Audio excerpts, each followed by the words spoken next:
In 1939, before the dawn arrived, I perished in an air raid. When I opened my eyes again, I had become the most insignificant, invisible member of the Song family. My nominal relatives brought home another daughter who had been missing for years, blaming me for my sister's decade-long abduction. They despised me, belittled me, cursed me with the vilest words, wishing I would fall into an endless hell. Yet the era before me, this land, was peaceful and prosperous. For me, it was the best of times. I awoke to the smell of disinfectant, the light unbearably harsh, my head throbbing, and the pain in my wrist acutely clear. Beyond that, an unnamed sorrow enveloped me like seawater, suffocating me. Tears suddenly fell from the corners of my eyes. I raised my hand and saw the bandaged left wrist, the source of the pain. The next moment, my memories, along with another's,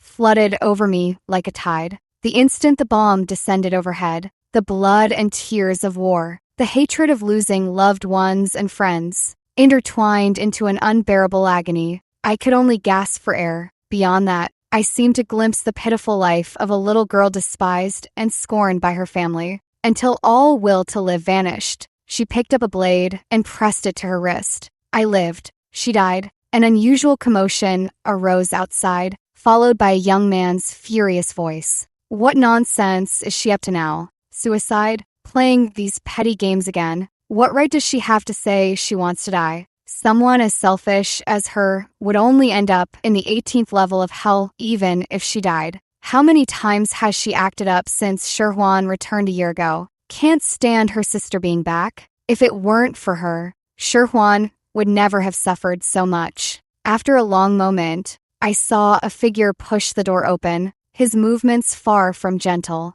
a handsome face contorted with anger. His gaze tore me, brimming with undisguised disgust. Celeste Song, have you had enough? The girl's memories told me this was her brother, Simon Song. So now, he was nominally my brother as well, though the relationship between these siblings was strained at best. A sour ache welled up in my heart, as if the soul that hadn't fully dissipated yet was yearning for the slightest bit of familial affection. Silly girl. Simon Song had already walked up to me, saying impatiently, "If you wanted to die, you'd be long gone. I'm warning you, if you pull this kind of stunt again, I guarantee no one will bother with you." He was right. If I'd wanted to die, I would have died already. That girl who shared my name, Celeste Song, had attempted suicide a few times, but never succeeded. That was because she still had a sliver of will to live. She was crying out to her family for help. Yet, no one wanted to see her tear. Streaked pleas. No one heard her screams.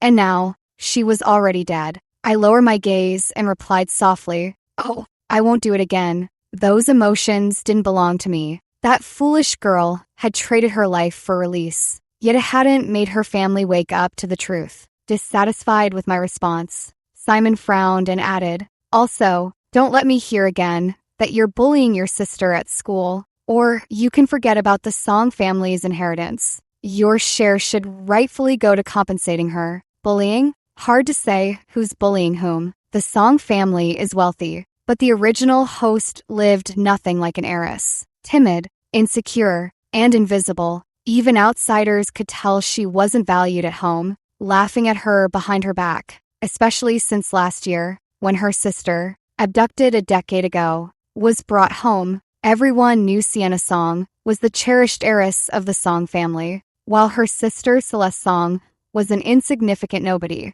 At first, the foolish girl was overjoyed. Her sister was back, and she had countless chances to make amends. But for some reason, her own sister feared her, and the whole family treated her like a monster, terrified she'd harm their long-lost daughter. Celeste's already fragile mental state worsened. She blamed herself, believing her childhood mischief had caused her sister's decade of suffering. I find it absurd. A couple travels with 3 children and a nanny. Their eldest daughter gets abducted, and they blame the 5-year-old youngest, simply because the 2 nannies responsible for their care both claimed that Celeste Song insisted on going with her sister to buy candied hawthorn and wouldn't let the nannies follow, giving the traffickers an opportunity. a story full of holes and inconsistencies. Yet later, that foolish girl still ended up bearing such a heavy blame. Simon's song, angered by my attitude, turned and left the hospital room.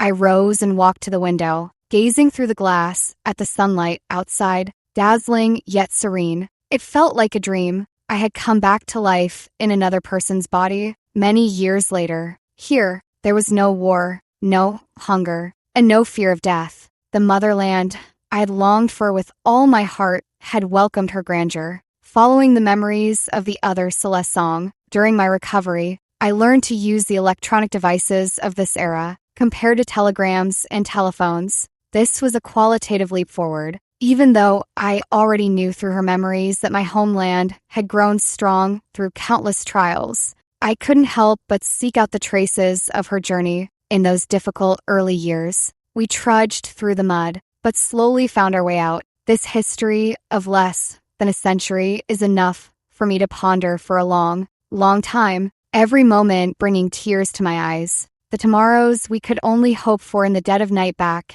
then have now become reality, unfolding before the eyes of this lone soul from another era. The shared dreams of millions, the once uncertain path ahead, were gradually paved by those who came after us. Those grand ambitions have, it turns out, been realized. I wept uncontrollably in the hospital room. The aftermath of such an extraordinary encounter was overwhelming. The glaring sunlight streaming and felt so warm and radiant. 2 days later, the Song family's driver came to pick me up from the hospital. Before discharge, the doctor came to advise me, "Live well now that you're out. During resuscitation, you had no vital signs for several seconds. It's a miracle you survived."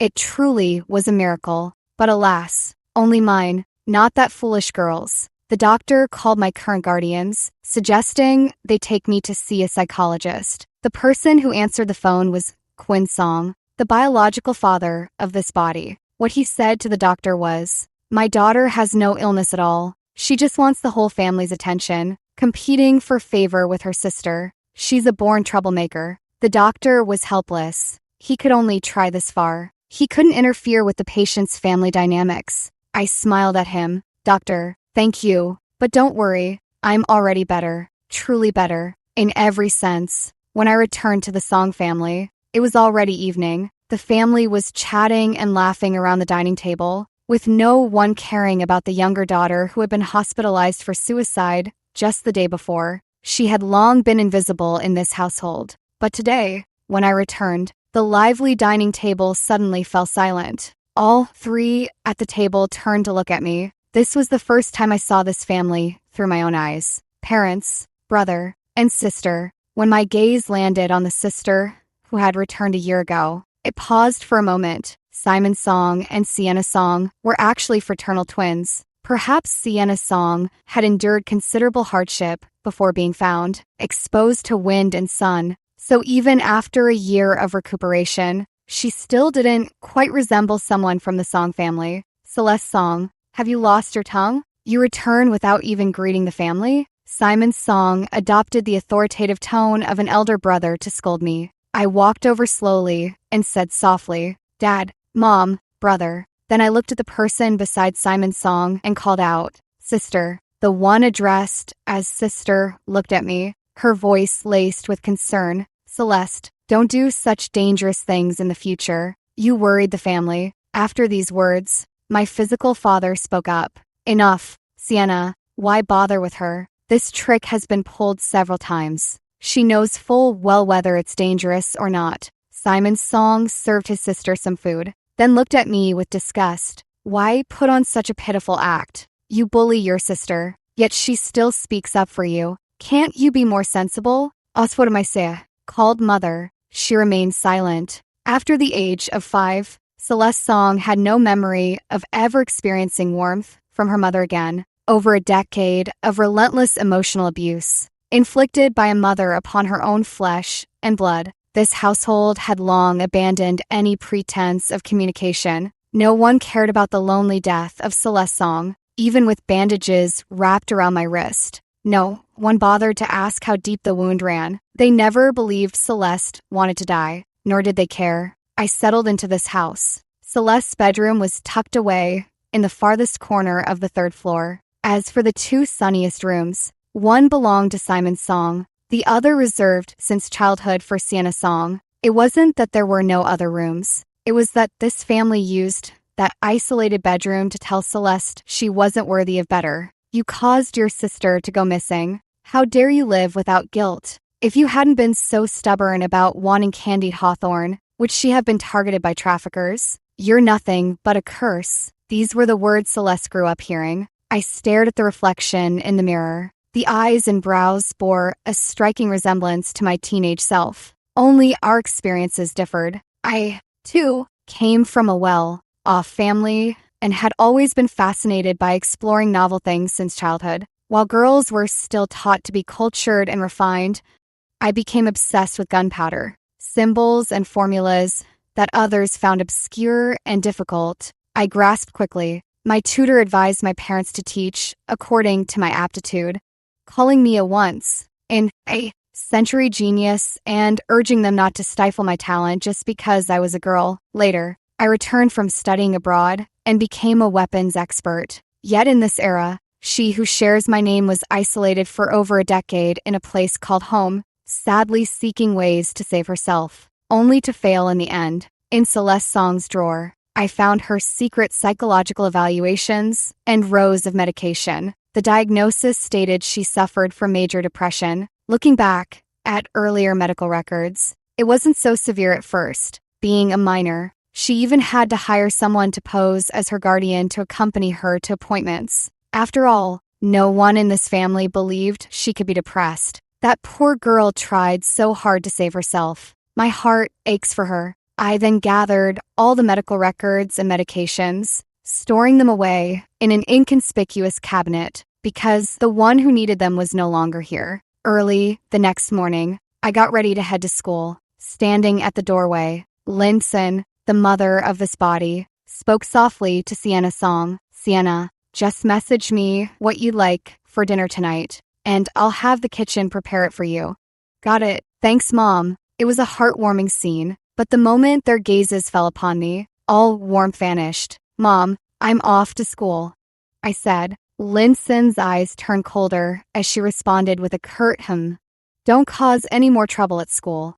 Such coldness was something Celeste Song had endured day after day. Sienna Song was now in her second year of high school. Her academic performance was utterly dismal, but out of pity for the hardships she'd faced over the years, the family hired various tutors to help her catch up at home, planning to send her abroad later for a gilded education. Simon Song, born on the same day as Sienna, was already in college and seldom returned home. Ironically, though we attended the same school, Sienna Song and I rode in separate cars. The entire family stood guard, terrified that a 16-year-old girl might harm her own sister. I arrived in my classroom to find Celeste Song's textbooks on the desk, filled with copious notes. It was clear she studied diligently. She knew the material well. Yet, during exams, she performed at less than half her usual ability. She was ill, but no one cared. Her family was cold, and at school, cliques mocked her both openly and behind her back.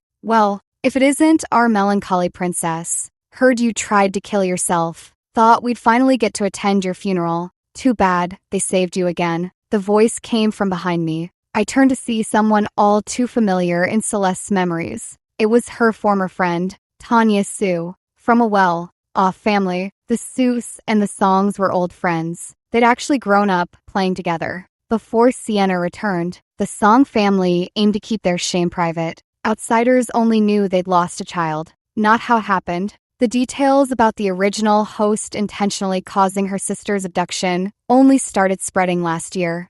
Celeste Song's social isolation at school began around that time as well. Tanya Sue also has an older sister, currently in the same class as Sienna Song, and they get along well. Because of this, Tanya was influenced to believe the original host was a bad person. I paid her no mind, my expression remaining utterly unfazed. Yet this disregard, in turn, became something the other party couldn't tolerate. Tanya Sue walked over to my desk and continued her sarcastic remarks. What's wrong? Haven't you pulled the suicide stunt several times already? Who are you trying to harm this time? She leaned in too close, making me frown slightly. How did a girl from a wealthy family end up so naive? So naive it's almost foolish. Unaware she's being used as someone else's pawn. Is it any of your business? From what I see, Celeste Song wasn't even a true friend to her. After all these years of knowing each other, she ended up believing everything others said.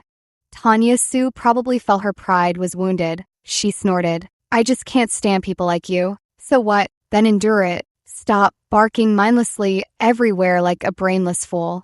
I could never endure such humiliation like Celeste Song once did. You. Tanya Sue clearly didn't expect me to retort like that. She seemed to want to say more, but ultimately held her tongue. Class began. Experiencing this era's classroom for the first time, I was amazed by the novel teaching equipment. My previous life's intellect and mindset remained. I've had a photographic memory since childhood, so learning came easily to me. Subjects like mathematics and physics were particularly dear to my heart. Once immersed in them, I paid no attention to my surroundings. Those moments of deriving correct answers through reasoning and formulas were what truly brought me joy. Back then, my professor abroad had fervently urged me to stay, saying worldwide fame was inevitable with my abilities. Besides, knowledge knows no borders. But my homeland was in dire straits at the time. Personal fame meant little. What mattered was my motherland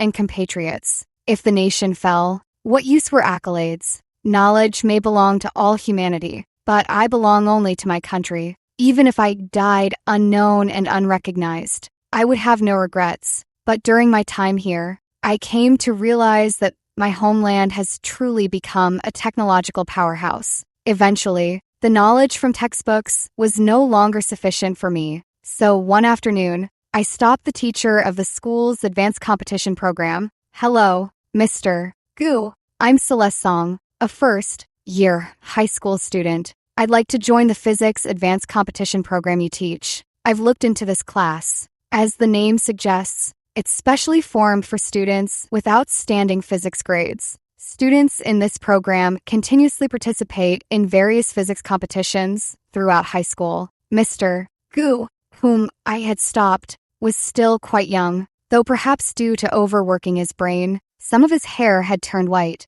He looked at me, his tone fairly gentle but somewhat amused. Celeste, this program isn't just for fun, and it's not easy to get into. What was your last physics exam score? Do your parents know about your plans? The original Celeste Song science grades were actually average, neither good nor bad. With her scores, she probably wouldn't have considered this path. I knew Mr. Gu wanted to refuse me. After all, he had already recruited most of the top physics students in the school, and under normal circumstances, it was unlikely for a dark horse to emerge. But I insisted, Mr. Gu, you can test me with any set of problems. If I pass your assessment, then you can decide whether to accept me as your student. All right, I checked the schedule. You don't have a class for the last period this afternoon.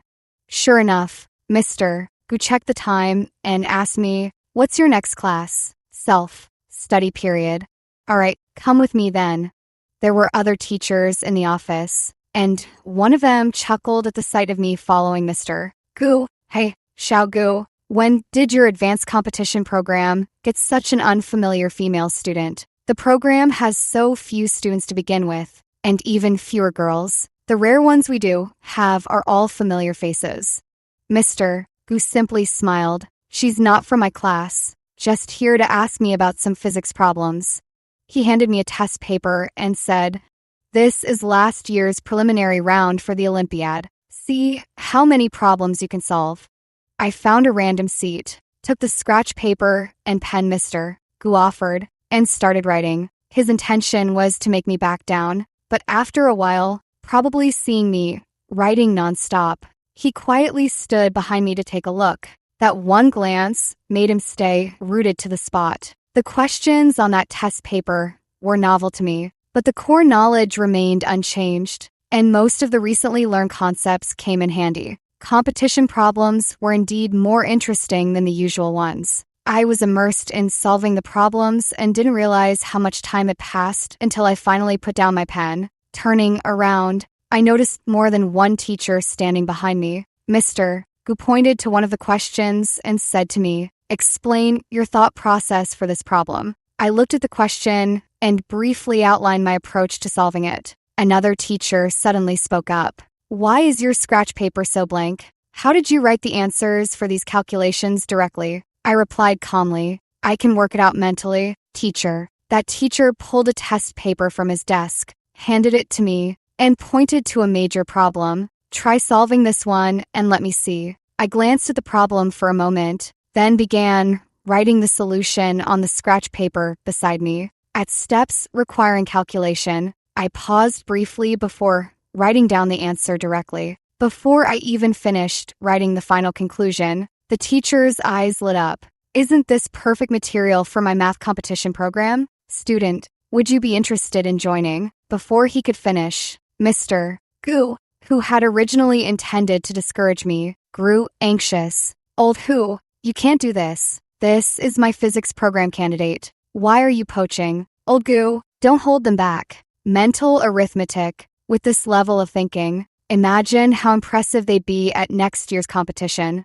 Two teachers, both deeply respected by their students, were nearly coming to blows in the office. Eventually, another teacher intervened. "Why don't you let the students choose for themselves?" All eyes turned to me once again. After a moment, I apologized to Mr. Hu. "I'm sorry, Mr. Hu, but I'd still prefer to join the physics competition program." Mr. Hu wasn't ready to give up. "How about this? Attend both programs for now. If you can handle both, that's ideal. If not, you can decide later." Young people shouldn't rush into decisions. Getting into the advanced competition program went more smoothly than I had expected. After that day, my class schedule changed, but it didn't matter. Just meant walking to a couple more classrooms. This high school implements a flexible class system after subject streaming, where students choose subjects based on their strengths. By the time my classmates realized I had joined both the math and physics advanced competition programs, it was already after midterms. Celeste Song's grades used to be middling, neither outstanding nor poor, just like her, unremarkable. But this time, the name Celeste Song appeared at the very top of the list with an absolute lead. The entire grade was in an uproar. The moment the results came out, I could clearly feel all kinds of eyes on me, some shocked, some skeptical. Even the subject teachers sounded incredulous when announcing the scores. Impossible, she must have cheated. Everyone knows what level Celeste Song's grades used to be.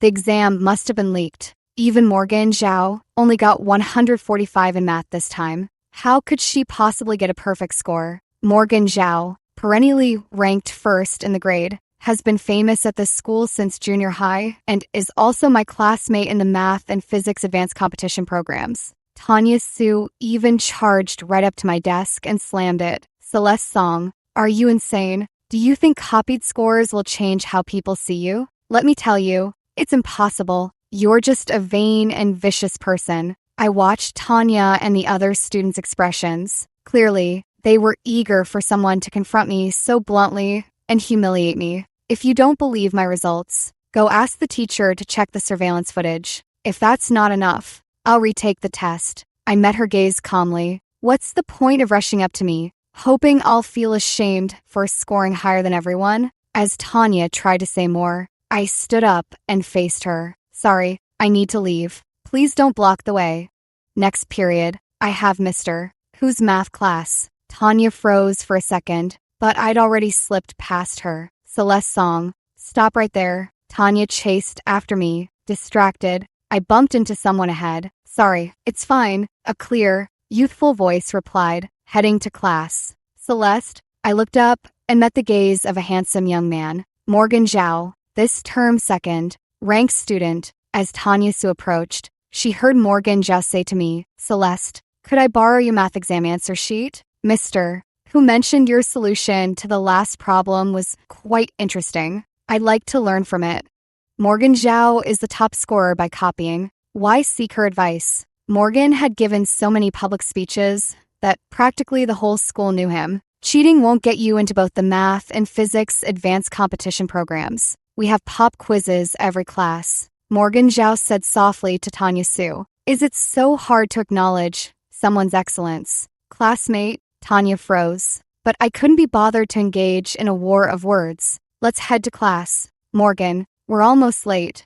I didn't need their recognition of my brilliance. They get used to it eventually. The evening after midterm results were posted, the atmosphere at the Song household was tense. I had been working on a test in the physics advanced competition program during last period, and Mr. who kept us late to review 2 problems. So I returned home a bit later than usual. The Song parents and Sienna Song were all waiting for me at the dining table. Out of courtesy, I said, "Sorry, Mom and Dad, I'm late getting back." But the moment I sat down, Quinn Song spoke up. "Yuechi, how did you do on your midterm exams?" I paused. I thought the grades were sent to parents via text message. "So you knew the grades are texted to parents?" Quinn Song slammed the table. "Do you even recognize those as your scores? Now students and parents in your grade are jointly petitioning the school to uphold exam integrity. Everyone knows the Song family's daughter cheated. Where does that leave my reputation?" I looked up at the couple across from me. Their eyes were full of disapproval, certain I'd done something to disgrace the family name. "They have no proof I cheated," I said calmly, "and neither do you. I'm your father. What proof do I need?" Quinn Song clearly felt his parental authority was challenged. "You're getting more and more out of line." It was then that Sienna Song spoke up, saying to me, "Yuechi, maybe you should just apologize to Mom and Dad. At most, you'll have to write a self-criticism for the school. After all, Tanya Sue used to be so close to you. She even said your academic performance wasn't at this level." I glanced at her but said nothing. "Since students and their parents have jointly filed a complaint, you can scold me after the school investigation concludes."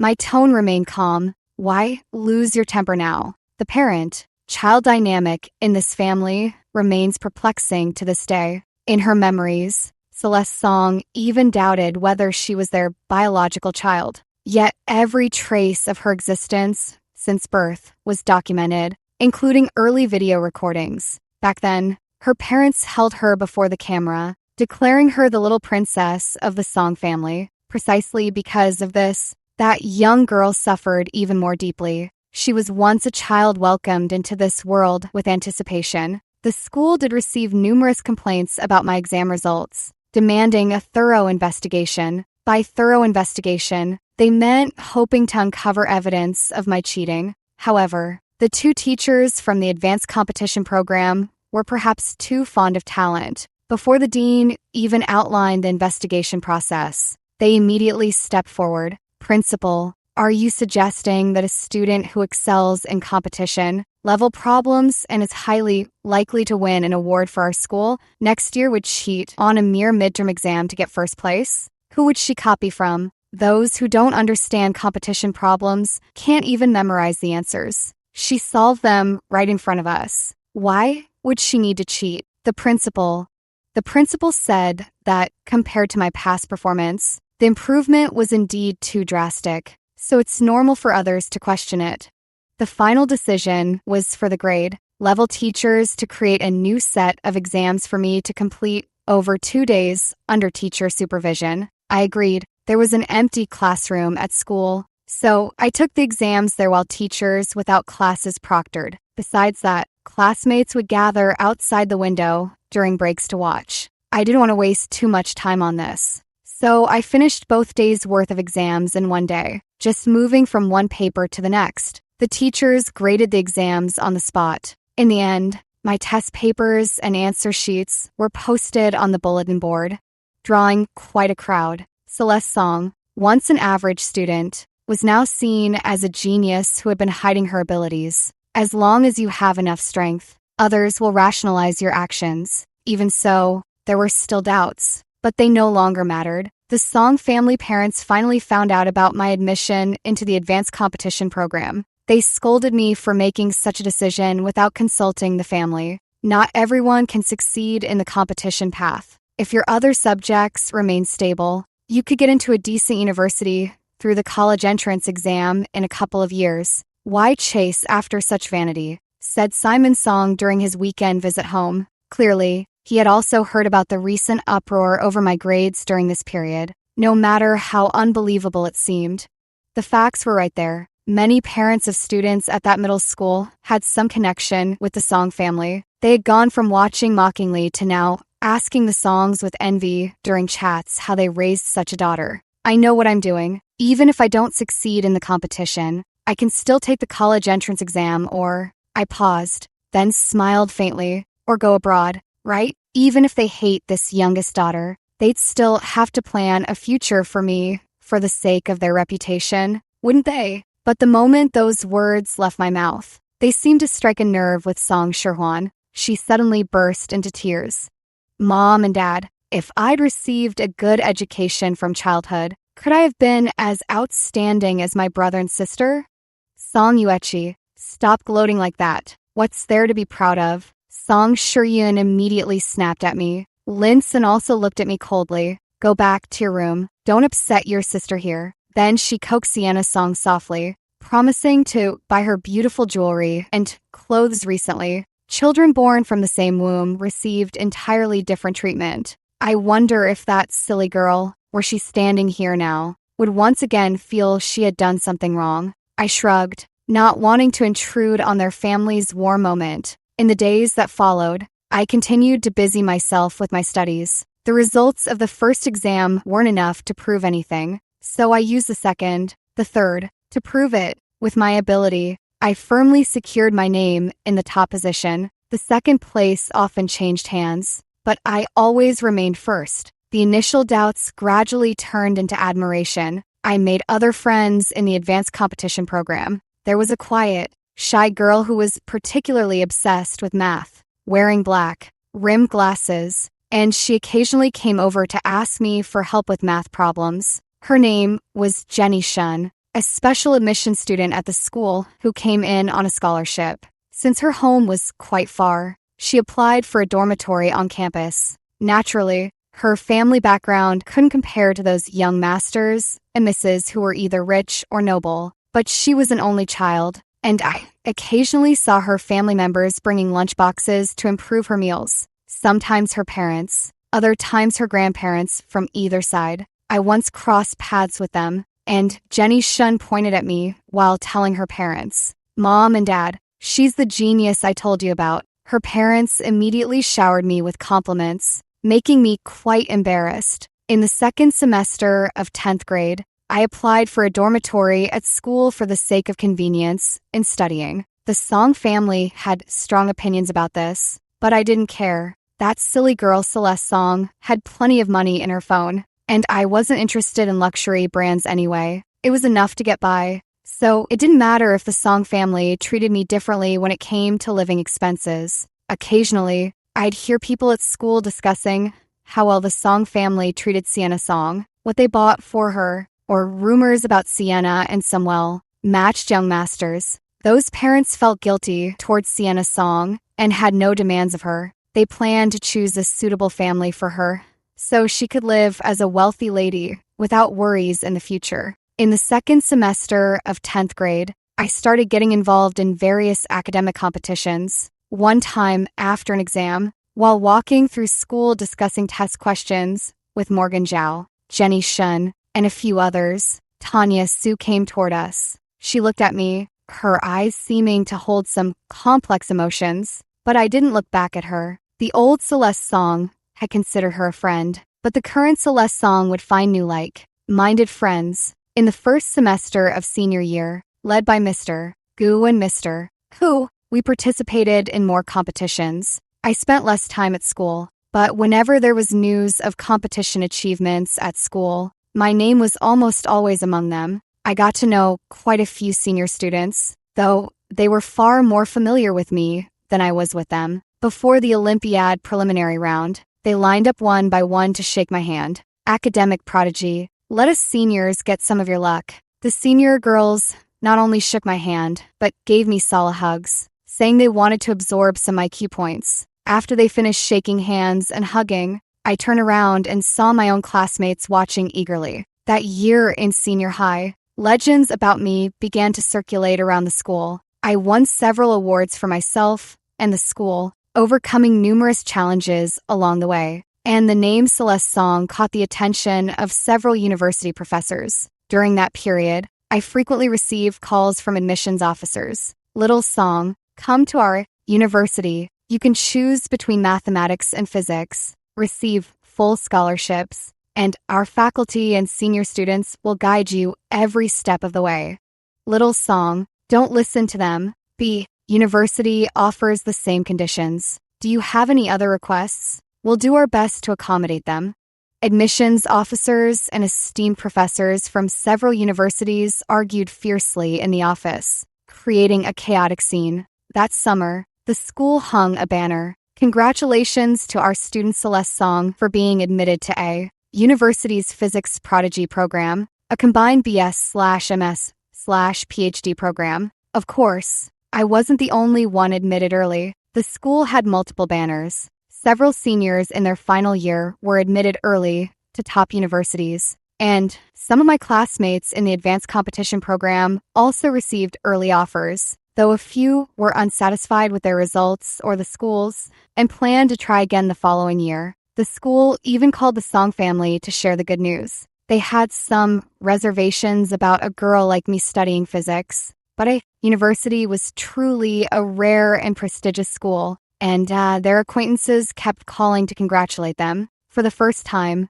my parents began considering whether to throw me a college acceptance party. Ironically, over the years, Celeste Song's birthdays had never been properly celebrated, yet now they were debating how many influential people to invite to this college acceptance party. The agreed-upon date for the party was in July, coincidentally right after Sienna Song's college entrance exam results were released. Since being admitted early, I occasionally helped Mr. Gu and Mr. Hu with tasks at school, sometimes tutored younger students, and even gave speeches on stage. For my peers, my early admission meant the dark cloud over their heads had finally lifted. The top spot was once again up for grabs. I earned another nickname among them, Song the Prodigy. That day, Linson rarely called me, asking me to come home. Her tone was still cold, but carried an unyielding seriousness. Unsure what she wanted, I made time to return home for a visit. The living room was fully occupied. The Song parents, Simon Song, who was on summer break, and Sienna Song with her teary, pitiful eyes. Did you ask me back for something? I inquired. All four of them looked at me with strikingly similar expressions. After a long pause, Quinn Song finally spoke. Yuechi, we've discussed it. It's just not suitable for a girl to study physics. How old will you be by the time you finish your PhD? Your peers will already be married with children. What do you plan to do after graduation? Work in some research institute. That last part struck me as odd. What do you mean? Give up this prodigy program admission, Quinn said, his tone leaving no room for discussion. Retake the exams during senior year and choose a different major. My gaze swept over them again, realizing no one expected me to refuse. Or perhaps they didn't think I had any right to refuse. And if I don't, Linson said coldly, we've already canceled your college acceptance party.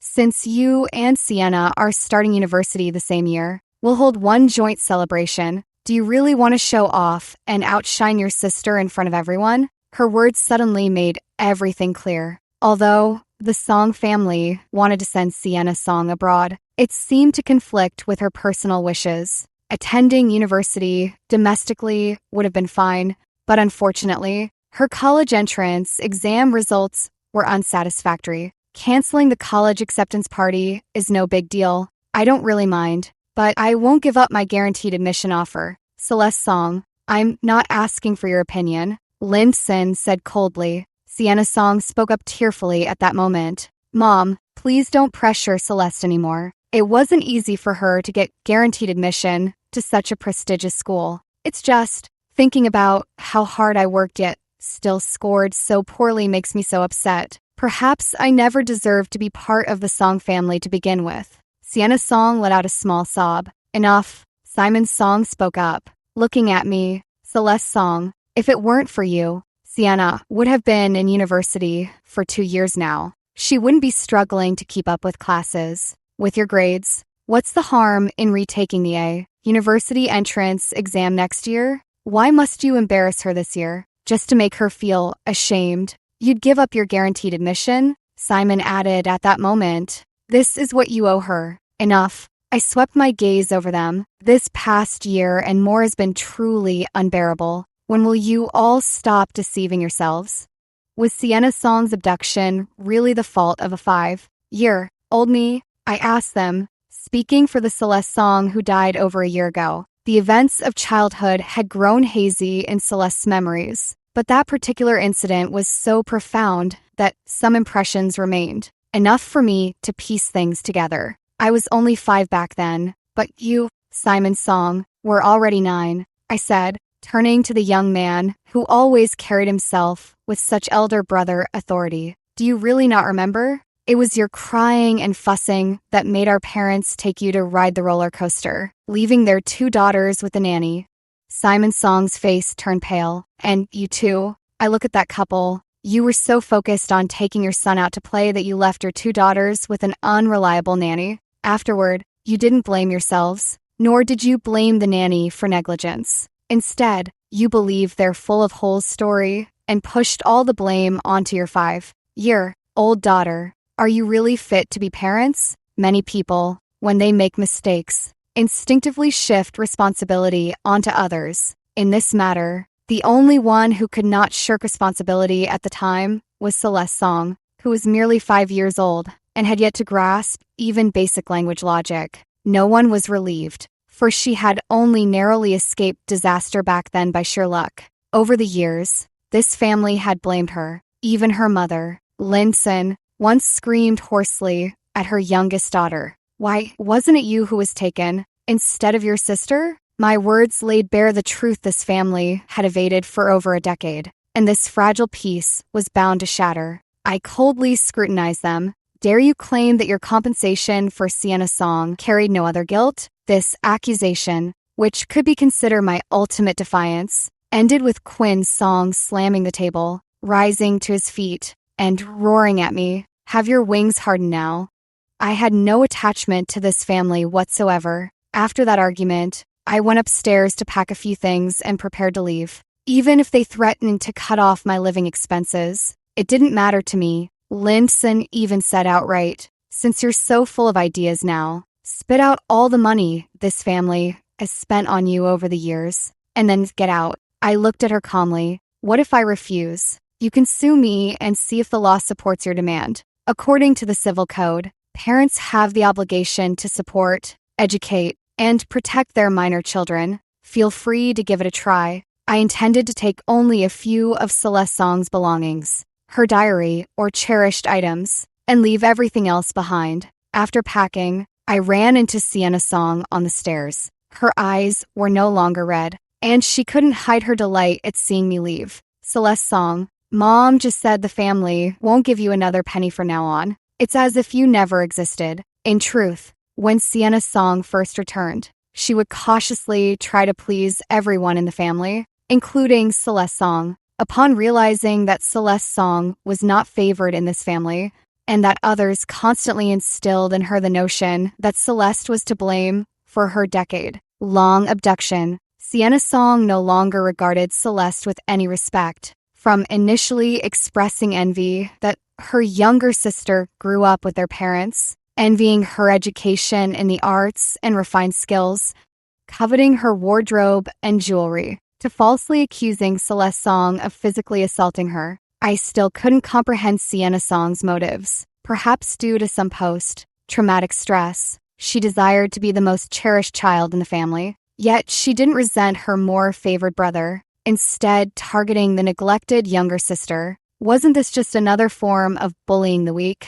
I paid her no mind and softly said, "Is that so? If this is what you want, congratulations." Not getting the reaction she sought from me, she sneered. "Anyway, this is what you owe me. Why should you have lived in such a fine house all these years?" I gazed at her intently. "Whether I owe you anything, you should know very well." As if struck by a thought, her expression stiffened, and she fell silent. Although the Song family no longer provided me with money, my university tuition was waived, combined with scholarships and the leftover funds from Celeste Song's past. It should be sufficient. As for how the Song family extravagantly hosted Sienna Song's college acceptance party, or what they said about me in front of others, those were matters I no longer cared about. During summer break, the advanced competition program classmates organized a gathering. Morgan Zhao heard about my situation from home and asked, "If you have nowhere to go, my family has several vacant properties." Jenny Shun quickly added, My place works too. My parents cook really well, and they adore you, Morgan Zhao." I politely declined their kindness, having already arranged with my professor to assist in the lab. After starting university, I discovered some classmates were younger than me, even middle school students, and geniuses seemed countless around me. Just like that, I lost contact with the Song family, though Simon Song occasionally messaged me for reasons unknown. I never replied. In my sophomore year, I joined several lab mates and our professor for a project at a remote research institute. Given my qualifications, I normally wouldn't have been included, but over the past year, my advisor had been quite pleased with my performance and specifically brought me along for experience in miscellaneous tasks. During breaks, I would step outside for some fresh air. Although the area was remote, there were a few villages nearby. One day, when my senior classmates took me out, they went to ask villagers for directions to the town. While I was idly waiting, I turned and caught sight of a slender figure. With just one glance, I was stunned. That somewhat frail, looking young woman bore a striking resemblance to Simon Song, the kind of resemblance you notice instantly. She was working in the fields, dressed in coarse clothing, with an indescribable numbness in her expression. I unconsciously walked toward her. She looked up at me, a flicker of envy in her eyes. "Are you a university student visiting here?" she asked me. I nodded and asked her, "What's your name?" She paused for a moment. "My name is Wendy Wong." "Where do you live?" She pointed in a direction. "Follow that road straight ahead, and you'll reach my village." She asked me again, "Which university do you attend?" "A university." I then asked, "You look quite young. Have you stopped studying?" She smiled bitterly. "I'm getting married next week." I was taken aback. She said girls in their village don't always get to choose their own paths. She hadn't studied much and wanted to work elsewhere, but her family refused, insisting she marry this year. The man is already 30, worked away for over a decade, paid a bride price to her family, and she has 2 younger brothers. The bride, too, had only met her fiancé twice. "May I pluck a few strands of your hair?" I asked her. "What for?" She looked puzzled but let me do it, gazing at her familiar face. I said, "If all goes well, I'll come back and tell you in person. By the way, when's the wedding date?" My seniors finished asking the villagers for directions and turned to find me. I jogged over and asked, "Seniors, is there a way to get a quick DNA test? It's urgent. Time won't wait." The graduate senior, "Who needs it?" Me. When it involved their junior sister, the senior brother and sister's efficiency suddenly skyrocketed. Their network of connections fully mobilized in this moment. The senior brother sent both samples to his classmate working at a paternity testing agency, calling in a personal favor. The logistics took 2 days in transit, and the test results required 3 more days. That morning, the senior brother excitedly showed me photos of the report and said, "Yuechi, whose hair sample was the other one? According to the results, she really is your sister. At the very least, you share a blood relation." Our clueless advisor, who was having breakfast with us. I stood up. "Professor, I need to call the police." I led the police to that village and found Wendy Wong, who was just 1 day away from her wedding, sitting in the police car. I asked her, "Do you remember anything from before you were 9 years old?" She fell silent for a moment, then suddenly burst into tears. I thought all those were just dreams from my childhood. At this point, the truth was practically within reach. Back when Sienna Song was brought home, she also underwent paternity testing with Quinn Song and his wife. The samples weren't the problem, the people were. When I arrived at the Song family with Wendy Wong accompanied by police, their gazes held the expected superiority, but they froze when looking past me to the person behind. "Mom, Dad, who's here?" Sienna Song's cheerful voice rang out. Her face had changed somewhat. Instead of going abroad, the Song family had paid a hefty sum to enroll her in a somewhat respectable school. After the college entrance exams, she underwent plastic surgery, claiming she wanted to look more like a song. From her heavily filtered social media posts, I could see she somewhat resembled Simon's song, but now I realized she hadn't modeled her surgery after him, but after someone else. When Sienna's song saw the person behind me, her face instantly turned pale. Wendy Wong also recognized her. Penny Wong, what are you doing here? Where have you been all these years? Celeste Song, what is the meaning of this? Lin Sin asked me, though I could hear the tremor in her voice. See, even she could recognize her. I said, the police will explain everything to you. I then turned to Sienna's Song and informed her of another development. The Hudsons had been arrested and had confessed everything. Sienna's body went limp at that moment. She clung to Lindson's legs, sobbing and pleading, Mom, save me. I can't be arrested. Please save me. The Song couple understood immediately. Lynn's legs gave way, and she fainted, throwing the scene into chaos. What followed became clear. Sienna was arrested. Lynn was rushed to the hospital and diagnosed with acute stress-induced illness. Quinn personally went with Wendy Wong to collect samples for a paternity test. Simon Song, who had rushed from school to the hospital upon hearing the news, was stunned when he saw Wendy, who bore a faint resemblance to him. When they were very young, the twins had looked quite alike. From the police, they learned the full truth. Back when Wendy was abducted, she was already too old. Even families who wanted a girl were wary, fearing she might remember her past. The Hudson couple, who had abducted her, had no choice but to keep her and pass her off as a twin with their other daughter. Not long after, they went on to have 2 sons. Sienna Song didn't have an easy life in her birth family either, though she was still treated better than the non-biological child. Years later, upon hearing that a wealthy family was searching for their biological daughter, they secretly took Wendy Wong's hair for a paternity test after matching numerous details of the disappearance, and ultimately sent Sienna Song to claim the wealthy parents. Moreover, Sienna Song had been secretly sending money to her biological parents over the years. According to Wendy Wong, her adoptive parents did seem to have suddenly come into money in recent years, building houses, buying cars, and barely farming the land anymore. The Song family, upon learning the truth, could hardly believe they had been manipulated by a family of traffickers for years, especially when they found out Wendy Wong had nearly been married off to an uneducated 30-year-old man. The paternity test confirmed it. Wendy Wong was indeed their biological daughter. The compensation they'd given Sienna Song over the years now felt like a fly stuck in their throats, too disgusting to swallow, yet impossible to spit out. Facing this wealthy family that had faded from her memory long ago, Wendy Wong was filled with insecurity and timidity. She seemed unable to believe it, as if she felt unworthy, somewhat reminiscent of how Celeste Song had once been. After bringing her back to the Song family, my role was complete, and I stepped back. I returned to school. Later, I heard the trafficker was sentenced, and Sienna Song was convicted as well. Over the years, she had taken substantial sums from the Song family. Her deliberate impersonation for profit carried elements of fraud. In prison, she still hoped someone from the Song family would rescue her. Little did she know, their kindness had been built solely on blood ties.